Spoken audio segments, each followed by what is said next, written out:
অনির্বাণের চরিত্র নিয়ে রাইয়ের মনে সন্দেহ ঢোকানোর জন্য এবার অনির্বাণকে মিথ্যে কথা বলে বাড়িতে ডেকে আনার চেষ্টা করলো কোয়েল। হ্যাঁ বন্ধুরা, ভিডিওতে লাইক দিয়ে দেখতে থাকুন। অনির্বাণ যখন সকলকে নিয়ে বিয়ের আসরে পৌঁছতেই নেয়, ঠিক সেই মুহূর্তে অনির্বাণকে পাড়া প্রতিবেশীরা ফোন করে বলতে থাকে যে কোয়েলের অনেক বড় একটা বিপদ ঘটে গিয়েছে, আর বাড়িতে এমন কেউ নেই যে কিনা এই বিপদটা সামলে নিতে পারবে। ওদিকে কথা বলা মাত্র অনির্বাণ মাঝপথ থেকে ইউটার্ন নিয়ে যখন বাড়ি ছুটে যায়, ঠিক সেই মুহূর্তেই কোয়েলকে বাথরুমে পড়া অবস্থায় দেখে অনির্বাণ চিৎকার করে উঠে বলতে থাকে যে কী ব্যাপার কোয়েল, এরকম একটা সাংঘাতিক ঘটনা তুমি কী করে ঘটালে বলো তো।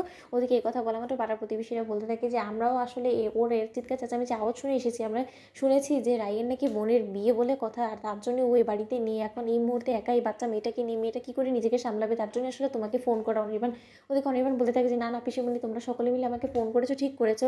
কোয়েলকে এক্ষুনি আমাদেরকে ইমিডিয়েট হসপিটালাইজ করতে হবে। ওদিকে কোয়েল বলতে থাকে যে অনির্বাণ তুমি প্লিজ এখন শ্রুতির বিয়েটা অ্যাটেন্ড করো, সেটা তোমার জন্য সবথেকে বেশি জরুরি। কারণ বিয়ের আসরে যদি রাই কোনো মতে তোমাকে খুঁজে না পায়, তাহলে নিশ্চয়ই ও তোমাকে এবং আমাকে নিয়ে সন্দেহ করবে যে তুমি এই সময় আমার সাথে কী করছো। সেটা নিশ্চয়ই রাইয়ের চোখে ভালো দেখা যায় না। তাই আমি তোমার কাছে হাত জোর করে অনুরোধ করছি, প্লিজ তুমি সেখানে যাও। আমার পাশে তো দিয়া আছে, দিয়াকে নিয়ে আমি নিজের মতো করে ডাক্তারের কাছে গিয়ে দেখিয়ে আসবো, তুমি আমার টেনশন করো না। ওদিকে কথা বলে আমার অনির্বাণ বলতে থাকে যে রাইয়ের যা ইচ্ছে সে ভেবে নিতে পারে, তাই বলে কি আমি তোমার মতন একটা মানুষকে এরকম বিপদের হাতে মুখে ফেলে আমি এখান থেকে চলে যেতে পারি? সেটা আর যাই হোক না কেন আমাকে দিয়ে অন্তত মানায় না। চলো আমি তোমাকে এক্ষুনি হসপিটালে নিয়ে যাচ্ছে। দিকে কথা বলা মাত্র কোয়েল যখন নিজে থেকে উঠতে না পারে, ঠিক সেই মুহূর্তে অনির্বাণ বলতে থাকে যে ঠিক আছে চলো, আমি বরঞ্চ তোমাকে কোলে করে নিয়ে হসপিটালে যাচ্ছি। ওদিকে কোয়েলকে কোলে করে নিয়ে যখন হসপিটালে নিয়ে যায় অনির্বাণ, ঠিক সেই মুহূর্তে অনির্বাণকে কোথাও না দেখতে পেয়ে রাই ফোন করে বলতে থাকে যে অনির্বাণ তুমি এখনও বিয়ের আসরে এসে পৌঁছনি কেন বলো তো?